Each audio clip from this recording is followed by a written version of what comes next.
with the social sector, absolutely, which is why they're putting their money into it. Okay, so I think there is somewhere a view that people have to spend and that's why they're doing. I don't think so, because the money is very hard earned. It is very, very important to their stakeholders and shareholders that this money is spent wisely, because they are accountable. See, I think very few of I will continue to say NGOs and social sector will realize that this has to be explained back back to their shareholders. I had a point that in terms of whether CSR should bring all their competence into it, personally, I believe they should just stay out of it. Giving money is the best thing they can do. When they start on the review thing, and I watched some of it from on the other side, they frankly don't necessarily know what questions to ask, and it can be embarrassing, because if you're doing a review and you're going to take back the same thing to your stakeholders, then you really need to know that space, which they don't, because they are diversifying in where that money goes, and it's impossible for few people to really understand this very, very wide sector. However, the point I made about encouraging employees to come in to play a role, it is true that they sometimes can bungle up, because the time is very short and it's very, like any other sector, it's a very deep sector. But it is sometimes very, very critical, because where else will they get those people from? If an NGO puts in a job description and starts wanting to hire those people, they struggle to get those people sometimes. So sometimes you need a business analyst. You just want to bring them in from the CSR side rather than keeping it open. So yes, absolutely there is confidence, but the fact is that it has to be explained, because somebody is asking that explanation back from them. They are on your side. We have just 5 minutes, so keep your questions short and direct. In fact, I am Balu's neighbor. I could ask the question there itself. Okay. Anyway, nowadays we don't meet each other. He's busy somewhere, I'm busy. Okay, that's a different story. We are also working with in CSR partnership. Of course, I have to tell you about, if you give me 30 seconds more, I know Balu since he used to stay in tribal villages in HD Kote. Sleep with them, stay with them, spend so many days. Okay, that is to build our relationship with the people. Over a time you build your relationship. You have a lot of meetings, and sometimes you feel many people tell that Mairada, there must be in some meeting. We are a spin-off organization of Mairada, which has been working there for nearly 30 years. But now we get a feeling, I may be wrong. In the corporate, I think, when the corporate support, I feel they also behave like, they give an order to ancillary unit, and it's called as ancillary unit. I want 10 cars. Okay, 10 cars and 31st December I want. So we spend a lot of time preparing the people and all that. So that finally we feel the 10 cars will be delivered little late, but we deliver the best cars. You get my point? Balu may speak it again. Yeah. What is the question? Yeah, it is like I get your point. Output. What's the question? No, it is like output. Okay. The CSR is more concerned with the output. The NGOs are more concerned with the process, preparing people. We have worked with many donors. Of course, Balu knows. When you see have a CSR, they look at more what is the product, like output. I want so many. You got my point? Yeah. Okay, so you're saying the CSOs focus on process while the corporates or the CSR spending. People talking to them. I think both are important. I think both are important. Okay, you need the process, you need the end outcome. So both are important. Yes. Sometimes fair enough. I think this gentleman had a question. We have just 2 minutes, and there are. It's Venkatesh. We are from Innovation Hub Technologies. We do devices for the visually impaired. My question is this: we've been trying to distribute, sell, because we have a large visually impaired population in India, over 2.5 crores, if you look at the numbers. And we are struggling to reach out to the large masses, whether it be a rural or a urban setting. And when we reach out to corporates, we look through various annual reports, we see that there is a huge underspend every year consistently, year on year, whether it be both private sector companies, multinationals, large multinationals, or even the government organizations, the banks, or even the mineral, you look at different sectors. Why is that so? Why is it that in spite of the difficult challenges that the social sector is facing, and yet why do we see such a high underspend when it comes to the funds that are available in these? Which is why people are struggling to understand where to put the money. I don't believe it is because they don't want to put the money, because the one minute you have decided that this amount is allocated to CSR spend, they really should be questioned in the organization itself as to why this was not spent, right? So my take is that they really don't know, when you're doing a review for grants. I mean, I've sat on some grants committee. It is so difficult to decide where to put the money. One is sometimes, people can be very hazy in terms of what they really want, whether it is money they want, whether there are contacts they want, to help them, or whether, like your example, do you really want to identify where those people are and do it in a more, efficient fashion to reach those people? So I think in terms of that, there is a struggle in getting there. The corporates are very, very new to the sector, right?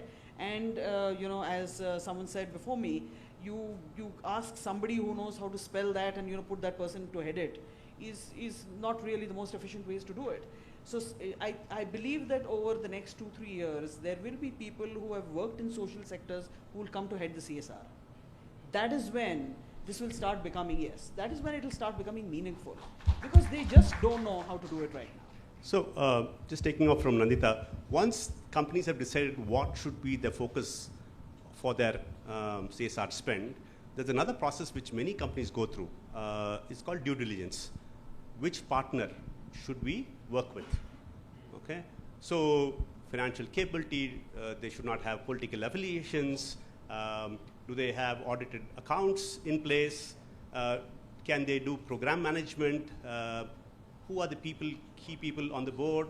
These things are always there, and it usually takes a while to get things done. So I think in the first year of the rollout of the program, many companies did not spend, but the subsequent years, I think they got it into a better shape. So I think the next year, the spend was better in terms of their obligation and the spend, and it becomes better and better as the oil, gets becoming a well-oiled machinery. That's how. There's one more reason why things didn't get done the first year at least. I just want to add one more point. Yeah. I think there's also a problem with civil society, right? We don't know how to package, we don't know how to present, we don't know how to market our work. No, it's time we learned it. Let's not run away from it. There are skills. We need to find the toolkit. We need to find the people for that, the competence, and do it in a good way, professional way, and we'll get. We are not even in their radar right now. They don't even know you exist. I didn't know you existed. And the second thing is, I do understand due diligence. I have a quick comment on that. Is that all important? All that is very good. And whom do they send? That's my only concern. They send PwCs and Ernst & Youngs. Again, they are very good in all that Raj said, but they don't understand development again. So they must have, only when these consulting organizations are mushroom now, everybody is expert on CSR the last 2 years. Unless they get in some social experts also to come into the committee of audit, will true audit happen? Should we take one last question? Question, we are talking about development over here, and it's not as fast as we think of. If we are talking about something, it takes about 3-4 years, 5 years for a significant change to reflect on the community. So when we get into quarter-on-quarter reviews, like we said, or year-on-year reviews, we said, it also becomes important. I represent a corporate, so that to at least keep track of whether the change is happening at the right pace or not.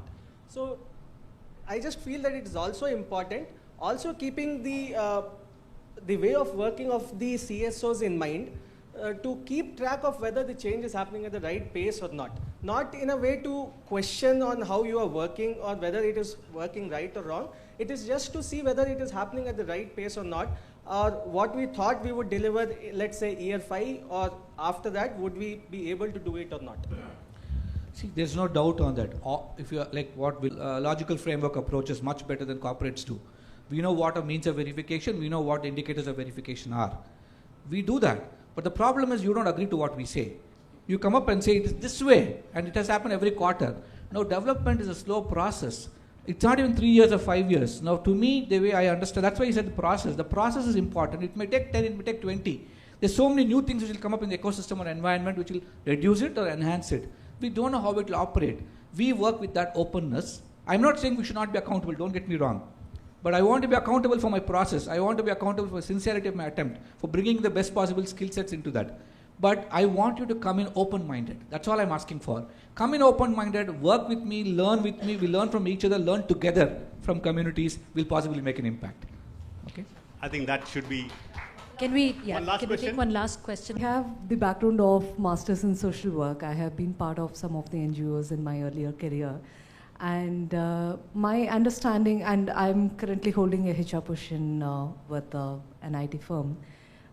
The challenge, what I'm seeing in the CSR initiatives with most corporates is they are trying to do something outside of their domain knowledge and where they have expertise in. And the other challenges, what I'm facing from most of the corporates is they are not doing all the right things for their own customers. Something like they have compromised on major, say for a food and beverages company, compromising on their own ingredients in how they are actually reaching out to the public. And many other issues are happening within the corporates. But CSR, I find that it is a kind of facade or a media hype they use in order to get the public attention and say that how benevolent and generous they are in doing their spends in the other activities on education. So if they are able to focus on their respective domains and areas of expertise, we can actually create the social change much larger than what we are actually right now doing. Because I am not an expert in the education sector, but I'm actually trying to influence that sector with just because I'm capable of funding that initiatives.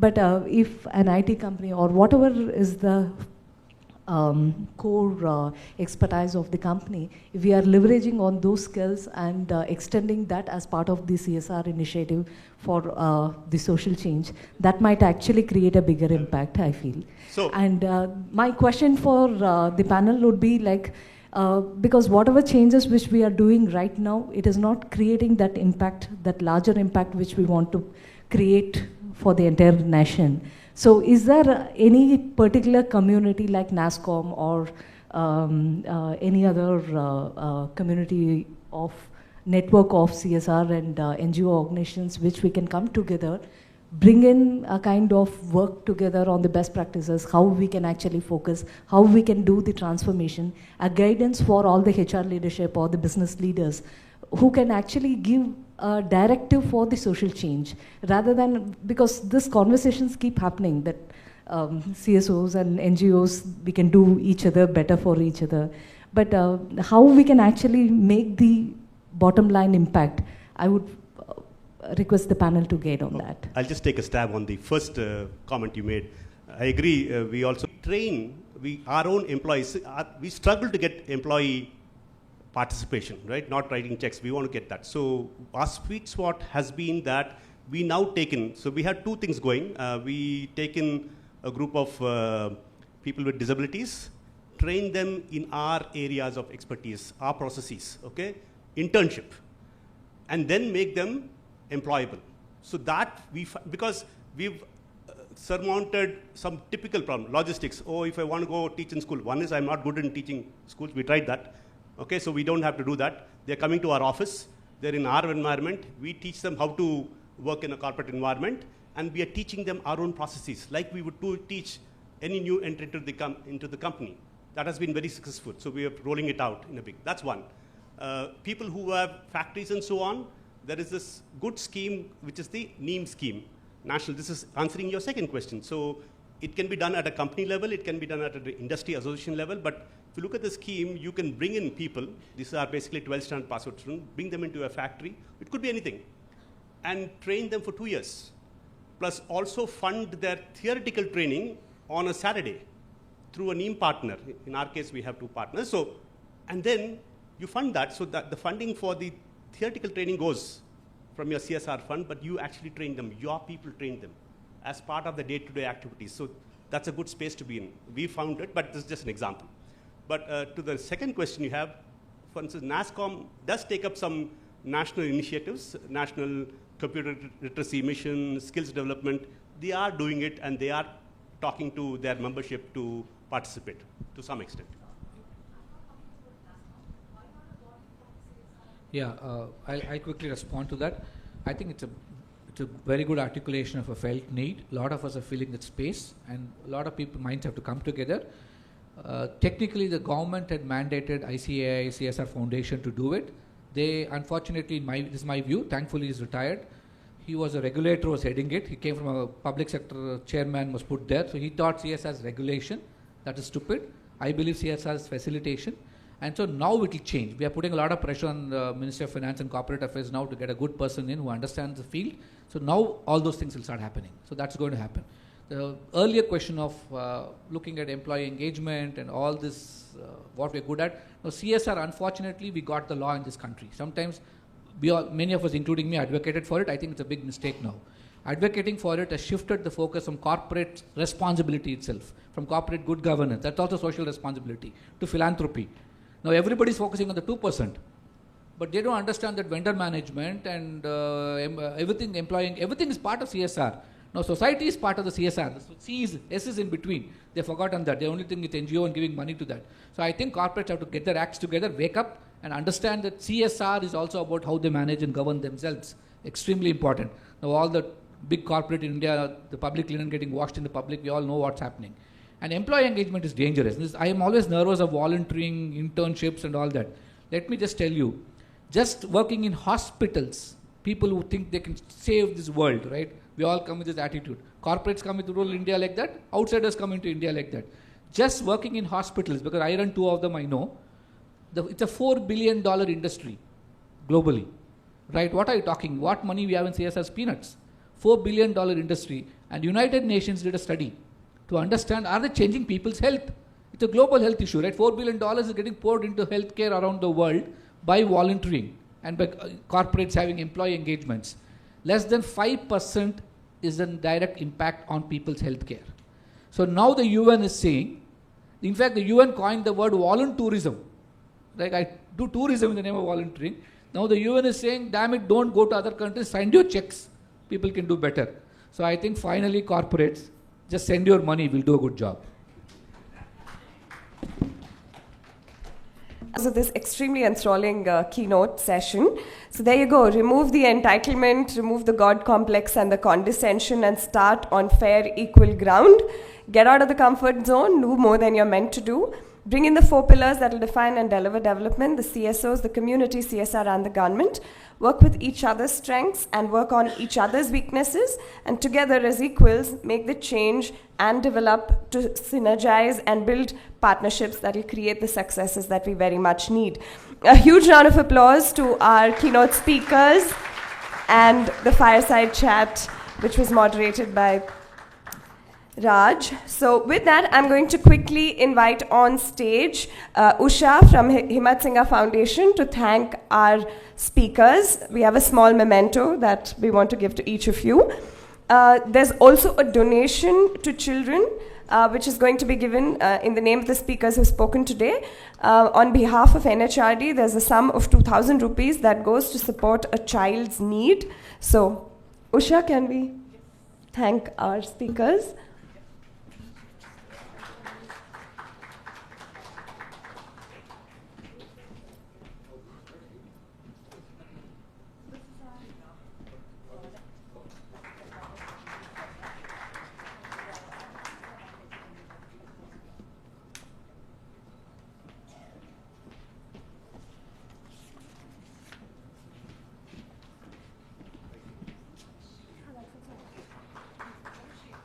Thank you so much. Thank you so much, ladies and gentlemen. Thank you.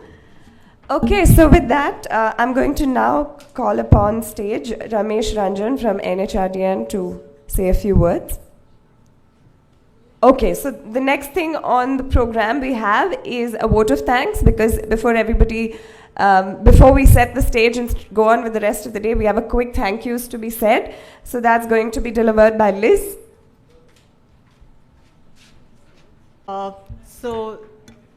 Thank you to our keynote speakers who really opened the session and energized all of us. They've left already, but I think all of us have been truly enlightened with their provoking messages, and it set the right note for the conference to go forward. So thank you, Dr. Balu, and thank you, Nandita, who were there to deliver the keynote. Thank you, Raj, for moderating the fireside. I think we've set the conference on fire, and people are really energized to go forward. I also want to, because we're doing this vote of thanks up front, I also want to thank all the other speakers who will be coming up in the subsequent sessions, the moderators and the panelists. Each of them will be introduced very specially by our anchor for accepting our invitation to come here and share their views on partnership, to share their inspiring work, and to give us a lot of opportunity to discuss, interact, and learn as to what it means to take partnership to the next level and create social impact. I want to thank St. Joseph's College. This is their new MBA campus, and we are the first conference to happen over here. They have so graciously offered their venue to NHRD for this conference. Father Jason, Father Peter, the Dean, and the management of St. Joseph's College, we'd like to thank every one of them. We also want to thank Prabhu, Anand, and their team for all the support they're giving us in terms of this conference.